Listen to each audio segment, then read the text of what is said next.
EDS Engineering has completed a partial reconstruction of outdated equipment for DTEK Dnipro Grids.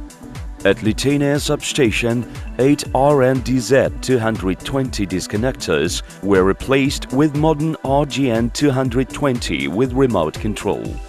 A new precast reinforced concrete tray system was laid for control cable and power cable.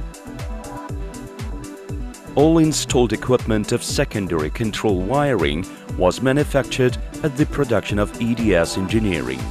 High-voltage tests and commissioning works were performed by the company's own electrotechnical laboratory. EDS Engineering is integrated in each project, which means complete engineering, modern production, efficient mounting and experienced testing departments. This approach allows to implement all projects in the shortest possible time without loss of quality.